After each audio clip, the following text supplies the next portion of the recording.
7800। आपने इन्वेस्टमेंट सारी की है ना, ऑल इन्वेस्टमेंट इन यू किया है, तमाम की तमाम इन्वेस्टमेंट आपने कहाँ कर दी है, यू के अंदर। टोटल इक्विटी कहाँ से इंक्रीज होगी, आप नए शेयर थोड़ी इशू करवा रहे हैं। 1 लाख के ऊपर 39%। ये देखिए, आप ये शेयर कहाँ से खरीदेंगे, मार्केट से। कंपनी नए शेयर थोड़ी इशू कर रही है, तो उसकी टोटल इन्वेस्टमेंट तो सेम ही रखनी है आपने।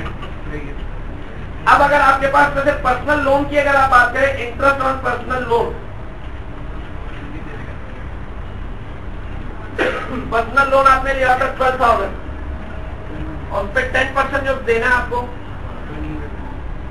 तो आपको जो नेट रिटर्न मिलना है वो कितना है, 6600। प्रीवियसली मिल रहा था हमें 4800 और अब हमें मिल रहा है 6600। तो अगर हम कंसिडर करें तो यहाँ से ये क्लियरली विजिबल है कि जी कंपनी गेयर्ड कंपनी है, इसके अंदर अगर एक इन्वेस्टर अपनी शेयर होल्डिंग सेल आउट करे और कॉर्पोरेट गियरिंग को सब्स्टिट्यूट कर ले पर्सनल गियरिंग से और अनगियर्ड के अंदर इन्वेस्ट कर दे, तो उसको बेनिफिट हो रहा है। और बेनिफिट अगर आप आइडेंटिफाई करें तो यहाँ बेनिफिट हमारे पास 1800 का बेनिफिट उसके अंदर नजर आ रहा है, और 1800 का बेनिफिट नजर आ रहा है उस शेयर होल्डर को जिसकी टोटल शेयर होल्डिंग 30% है, जिसकी टोटल शेयर होल्डिंग जो थी बेसिकली जी के अंदर 30% थी। और ये जो पैटर्न जो नजर आएगा वो सिर्फ जी को, एक इस इन्वेस्टर को नजर नहीं आएगा बल्कि तमाम इन्वेस्टर को नजर आएगा। एज अ रिजल्ट इंपैक्ट ये आएगा कि तमाम के तमाम इन्वेस्टर प्रेफर करेंगे कि वो अपनी शेयर होल्डिंग जी में डिस्पोज ऑफ करें और ट्रांसफर करें यू के अंदर। अब इसका मतलब दो इक्विटीज पे जो है प्रेशर बढ़ेगा, जी की इक्विटी पे प्रेशर पड़ेगा सेलिंग का और यू की इक्विटी पे प्रेशर पड़ेगा बाइंग का। तो एज अ रिजल्ट दोनों की मार्केट वैल्यूज में चेंज होने का इम्कान है, राइट। कि अगर हम ये क्लियर कर लीजिए, हमने क्या किया, हमने ये किया कि एक कंपनी इक्विटी अनगियर्ड कंपनी 100,000 की इन्वेस्टमेंट फुल्ली इक्विटी फाइनेंस उसको बेस बनाया। फिर हमने कहा कि दूसरी कंपनी जिसपे डेट मौजूद था, जिसपे 40,000 का डेट और 60,000 की इक्विटी थी, उसमें भी 100,000 की इन्वेस्टमेंट की और दोनों ने 20% रिटर्न जनरेट किया। लेकिन ट्रेडिशनल थ्योरी अगर वैलिड हो, ट्रेडिशनल थ्योरी का कहना है कि डेट की वजह से वैल्यू में इजाफा होता है किसी भी गियर्ड कंपनी का, तो वो फिलहाल हमने अपनी तरफ से वैल्यू अज्यूम कर ली है, चले अज्यूम कर लेते हैं कि 1,30,000 की वैल्यू है। अगर 40% डेट है तो सारा का सारा रेट जो था मार्केट वैल्यू को उन्होंने अटैच कर दिया इक्विटी के साथ। तो अफेक्टिवली अगर ट्रेडिशनल थ्योरी वैलिड है तो गियर्ड की हम वैल्यू ज्यादा होनी चाहिए, जो कि लेके हमने स्टार्ट किया। लेकिन दोनों की ऑपरेटिंग इनकम में कोई फर्क नहीं, क्योंकि दोनों में इन्वेस्टमेंट का अमाउंट सेम था, रेट ऑफ रिटर्न सेम है, ताकि इन्वेस्टमेंट डिसीजन का कोई इंफ्लुएंस ना आए। फिर हमने एक इन्वेस्टर को आइडेंटिफाई किया जिसकी शेयर होल्डिंग जी के अंदर 30% की है। अब जो आर्बिट्रेज प्रोसेस है वो ये कि एक कंपनी में शेयर को बेचो और दूसरी कंपनी में शेयर को आप परचेज करो। और फर्स्ट इतना जिस कंपनी में आप शेयर बेच रहे हो उसमें कॉर्पोरेट गियरिंग है, और जिस कंपनी में आप शेयर परचेज कर रहे हो उसके लिए आपने पर्सनल गियरिंग डेवलप की है। यानी आपने गियर्ड कंपनी जिसमें कॉर्पोरेशन ने डेट रेज किया हुआ था for the benefit of share holder, उसको आपने सब्स्टिट्यूट कर लिया अपने पार्ट पे कि अगर डेट वाकई लो कॉस्ट और बेनिफिट देता है तो ठीक है, कंपनी को छोड़े वो डेट मैं भी रेज कर सकता हूं, और उसका एडवांटेज जिस तरह गियर्ड कंपनी मुझे दे रही थी सेम एडवांटेज मैं अनगियर्ड में ले सकता हूं। अनगियर्ड भले डेट रेज ना करे, मैं रेज कर लेता हूं उसकी जगह डेट। तो अगर डेट की वजह से बेनिफिट हो रहा है तो वो गियर्ड में भी होगा और वो अनगियर्ड में भी। गियर्ड में कॉर्पोरेट गियरिंग की वजह से होगा, जबकि अनगियर्ड में जो होगा वो हमारे पास वो पर्सनल गियरिंग की वजह से होगा। तो एज अ रिजल्ट हमने ये किया कि जब हमने ये देखा कि पहले बेसिक डेवलप करने के लिए कि जिस कंपनी में हमारे पास 30% शेयर होल्डिंग है वहां हमें इस वक्त 4800 रुपीज का रिटर्न मिल रहा है अगेंस्ट अवर इन्वेस्टमेंट।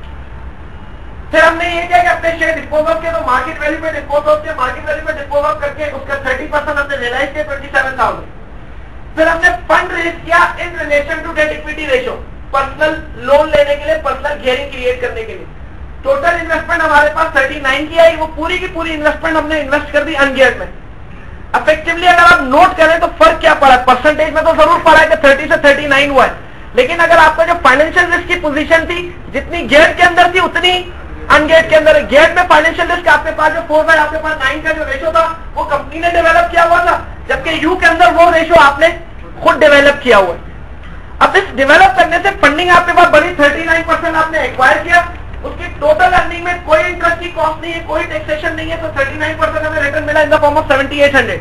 लेकिन सारा का सारा हमारे डिस्पोजल पे नहीं, क्योंकि हमने जो पर्सनल लोन लिया हुआ था उस पर हम इंटरेस्ट की कॉस्ट बेयर करेंगे और हमें नेट बेनिफिट मिल रहा है 6600 का। अब ये 6600 का नेट बेनिफिट अगर हम प्रीवियस पोजीशन से कंपेयर करें तो 1800 का डिफरेंस है प्रीवियस पोजीशन के मुकाबले में। अब जब ये 1800 का डिफरेंस है तो ये डिफरेंस इफेक्टिवली अगर आप आइडेंटिफाई करें तो ये एक शेयर होल्डर को तो नजर आ रहा है। एज अ रिजल्ट वो इस बेनिफिट को लेने के लिए उसने ये किया कि जी के अंदर अपनी इक्विटी बेची और यू के अंदर अपनी इक्विटी उसने परचेज करना शुरू की। तो जस्ट लाइक दिस इन्वेस्टर, दूसरे इन्वेस्टर भी होंगे जिनको ये बेनिफिट नजर आएगा, तो वो भी अपनी शेयर होल्डिंग जी के अंदर डिस्पोज ऑफ करने में इंटरेस्टेड होंगे, कॉर्पोरेट गियरिंग को सब्सटीट्यूट करना चाहेंगे पर्सनल गियरिंग से और अनगियर्ड के अंदर शेयर परचेज करना शुरू करेंगे। इस सेलिंग और परचेजिंग की वजह से दोनों कंपनी की इक्विटी पर प्रेशर आएगा। जी कंपनी की इक्विटी सेल होना शुरू होगी, इसलिए मार्केट वैल्यू डिक्लाइन करेगी, और यू कंपनी की जो है वो बेसिकली इक्विटी में मार्केट में बाइंग प्रेशर की वजह से अप होने का इम्कान है, राइट। अब एमएम हाइपोथेसिस अपना अजम्पशन लाता है, वो ये कहते हैं कि शेयर होल्डर रैशनल है, उनको पता है कि अगर हम बेसिकली यू में शेयर महंगे भी खरीदने जाएंगे तो उसके रेट ऑफ रिटर्न पे तो कोई फर्क नहीं पड़ रहा, क्योंकि अनगियर्ड में जितनी अर्निंग पहले होनी थी अब भी टोटल अर्निंग क्या होनी है, सेम ही होनी है। तो पॉसिबली एज अ रिजल्ट जितना भी मार्केट प्राइसेस का प्रेशर होगा वो अनगियर्ड पे नहीं आएगा, वो गेट पे आएगा और गेट की मार्केट वैल्यू कम होना शुरू होगी। अब जैसे जैसे कम होगी, से फॉर एग्जांपल ये मार्केट वैल्यू अगर 80,000 पे आ जाएगी तो 80,000 पे आपको जो रिटर्न मिल रहा होगा वो 24,000 का। अब जो रेशो आप डेवलप करोगे, इन्वेस्टमेंट कम होगी, रिटर्न कम आएगा, इंटरेस्ट तो अब भी आपका उसी रेशो में रहना है, तो ऑटोमेटिकली सरप्लस जो है कम होना शुरू हो जाएगा। तो इफेक्टिवली वर्क ये होगा कि सारा का सारा प्रेशर अनगेट की इक्विटी पे नहीं, सारा का सारा प्रेशर ट्रांसफर होगा गेट की इक्विटी पे, और गेट की वैल्यू डिक्लाइन होना शुरू होगी। अब कितना डिक्लाइन करेगी तो उसकी कैलकुलेशन कुछ इस तरह भी देख सकते हैं कि एक शेयर होल्डर 1800 का बेनिफिट ले रहा है 30% शेयर होल्डिंग के हवाले से, अगर 100% इसको कन्वर्ट करें तो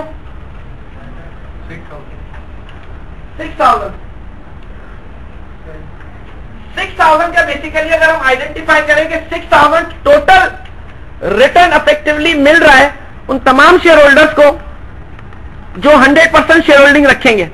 अब ये 6,000 का जो बेसिकली इंक्रीज है ये वाइप ऑफ होना चाहिए। जिस दिन ये 6,000 का इंक्रीज है वाइप ऑफ होगा, ऑटोमेटिकली आपका जो है वो बैलेंस रिस्टोर हो जाएगा। अच्छा, अब ये 6,000 का डिफरेंस जो नजर आ रहा है हमारे पास 1800 के हवाले से, ये 1800 का सरप्लस 6,000 में कन्वर्ट किया हमने। 30% शेयर होल्डर जो रिटर्न हमारे पास कमा रहा था, बल्कि इसको 1800 के हवाले से बात करें तो return rate of return company में कितना है, 20% है। रेट ऑफ रिटर्न कंपनी में 1800 का जरा निकालिएगा 20 से 100% के हवाले से इन्वेस्टमेंट,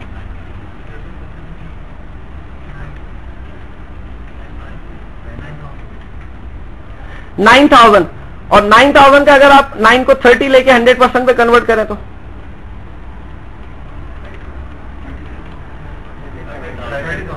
30,000। तो इफेक्टिवली अगर मैं आपसे ये कहूं कि ये 1800 बेसिकली जो रिटर्न बच रहा है, ये रिटर्न अगर हम इसमें आइडेंटिफाई करें तो जितनी भी इन्वेस्टमेंट आप कर रहे हो उसका 20% रिटर्न आप जनरेट कर रहे हो, तो जो 100% रिटर्न होगा that would be this thing 9,000 total excess earning है for share holder having 30% share. अगर इसको आप 100% पे कन्वर्ट करें तो हमारे पास जो रेशियो होना है वो 30 into 100 विच कम्स टू 30,000। इसका मतलब ये हो गया कि जिस दिन आपकी जी कंपनी की 30,000 से इक्विटी की वैल्यू कम होगी, ये सरप्लस बेनिफिट 0 हो जाएगा। जिस पर्टिकुलर डे पे value of equity of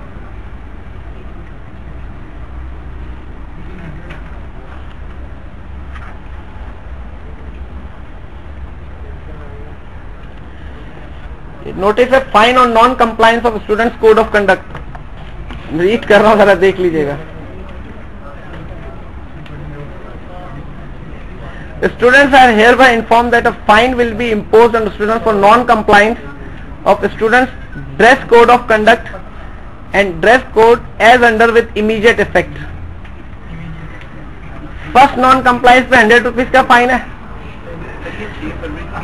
second non complies 200 rupees का फाइन है।